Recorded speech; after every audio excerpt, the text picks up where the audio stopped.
Now, we all know the 2012 GOP primaries look similar to the 2020 Democratic primaries.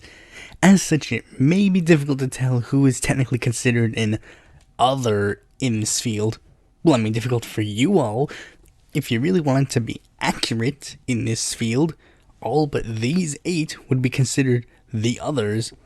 And yes, even though Ron Paul was treated like an other, he still gets to be part of the big guys because, I mean, come on. First, we're gonna have to be fair and acknowledge there was a lot of speculation on people who may run as a Republican in the 2012 election, ranging from Sarah Palin, Dick Cheney, John McCain, Jeb Bush, Donald Trump, even Clarence Thomas was speculated to throw his hat in the ring.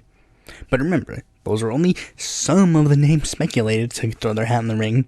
Now, in regards to actual candidacies, these are people that kind of ran, but not entirely. First, there was Alabama Supreme Court Justice Roy Moore, who had made an exploratory committee to run for president.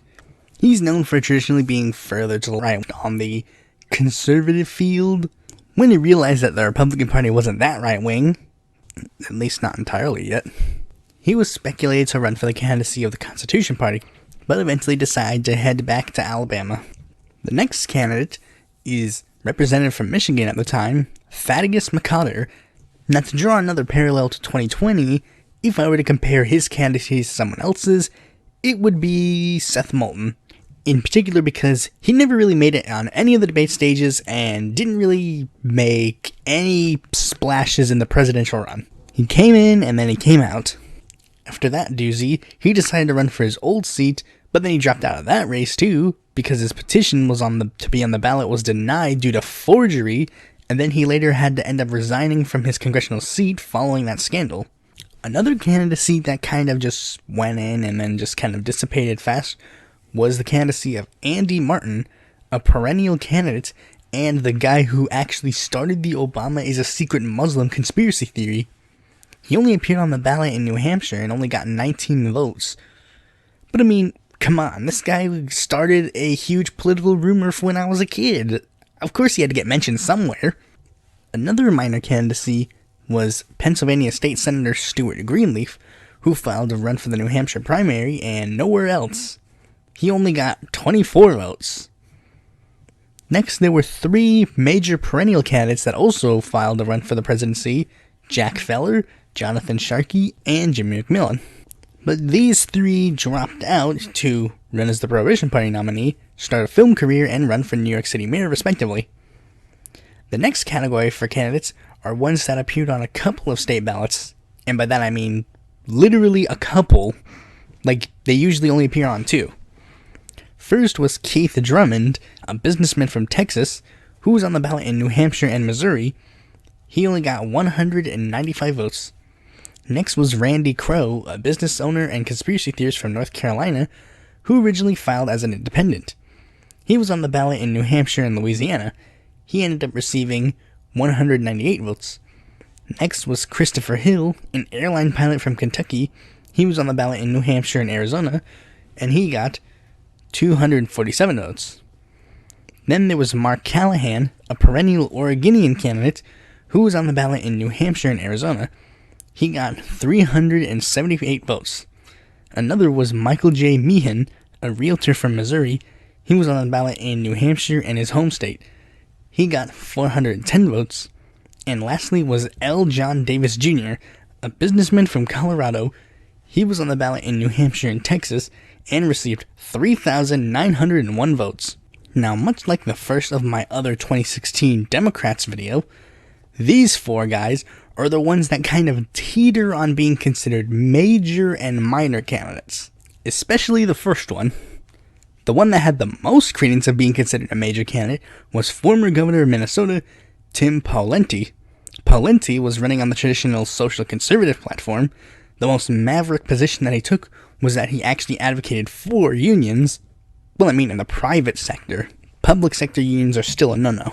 He actually managed to appear in some of the debates. Well, I mean only 3 of them, but that's more than everyone else in this video. However, his Midwesterner Minnesotan candidacy was eclipsed by someone who was running a similar campaign style to his, Michelle Bachmann.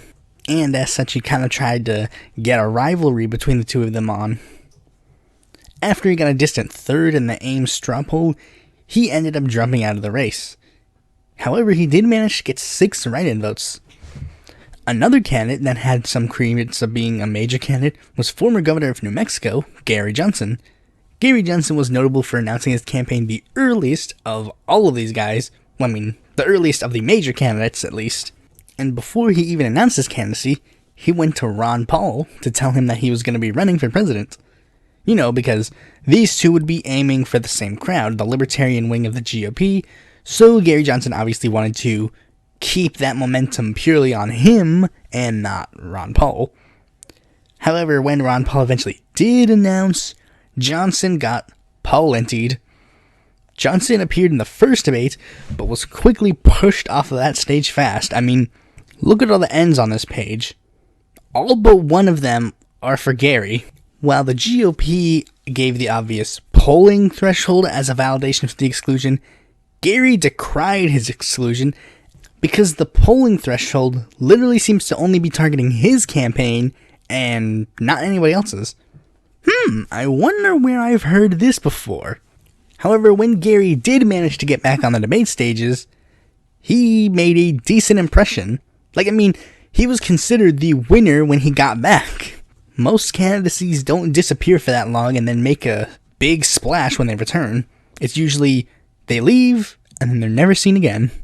Despite this success, the GOP pretty much did the same thing they did to him earlier, a second time, which compelled Gary to eventually just drop out of the Republican primary as he was literally going nowhere. He was still on enough ballots to get 4,364 votes. He later decided to seek the nomination of the Libertarian Party and, well, we all know what happened after that. The next candidate was former representative and governor of Louisiana, Buddy Roemer. Roemer was notable for his maverick political positions throughout his tenure in office. When he was a Democrat, he would break with them and often side with the Republicans, and vice versa. He took the mantle that was supposedly Romney's, moderate Rockefeller Republicans, that, like Gary's libertarianism, did not make the GOP establishment treat Buddy like a buddy, with Roemer not being invited to any of the official GOP debates, citing again polling criteria. So, acknowledging that the GOP would not give him a fair shot in the nomination, he started seeking alternative routes for his political career, officially dropping out of the GOP primary in February 2012. But his primary campaign did manage to get on the ballot in 8 states and Puerto Rico, and got 33,212 votes. Afterwards, Roemer sought the nominations of America's Elect, the Reform Party, and the Modern Whig Party. But after the biggest of these groups announced that they wouldn't run a candidate, Roemer decided to drop all of his presidential ambitions. Now the last other candidate was political consultant and activist Fred Karger. Karger was like Johnson and Roemer, and by that I mean the GOP establishment hated him. And unlike the other two, it may have been more than just his political positions. You see, Karger was gay, and in fact, openly so, being the first openly gay Republican candidate for president, and that obviously played a part in the undermining of his campaign. Though to be fair, his positions were definitely not helping him either. He supported legalizing same-sex marriage, shocker, having a protectionist trade policy, gun control, and lowering the voter age to 16. So yeah, move over, Luka Doncic. This is the real maverick. Now, despite the fact that Karger, of course, didn't manage to get on the big boy debate stage, Karger, Johnson, and Roemer did debate each other online, so at least the screwed over candidacy stuck around with each other. Unlike those guys, Karger actually did not drop out until really late in the game, running the third longest candidacy of the primary. In fact, he ended up dropping out after the Utah primary, which was the final state to hold a primary. I think the reason why was because he was a huge critic of the Mormon Church and was a huge critic of Mitt Romney due to the fact that the Mormon Church was, not so good with the gays, believe it or not. By the end of it all, Karger managed to receive 10,831 votes overall. Now, of course, in this election cycle, We've been seeing people decry one major party's presidential primary or the other party's major presidential primary for being unfair, tipping the scales, blah blah blah. This minor video series of minor candidates is to show you this isn't something that the other guy is. Both major parties are guilty of this. And you should acknowledge that rather than pointing the finger at each other and being like, no, they're the bad ones, they're the guilty ones of doing this. You should acknowledge both major parties are guilty. Minor parties, not so guilty of this. And even then, it's usually because they don't have the membership to have a full-fledged primary. And maybe you all can change that on every party. Thanks for watching this video. Be sure to like, comment, subscribe, and click that bell to be notified when the future video mine comes out. And if you're interested in more content from me, you can go to my website or follow me on Facebook, Twitter, or Quora, or check out my articles on the Independent Political Report.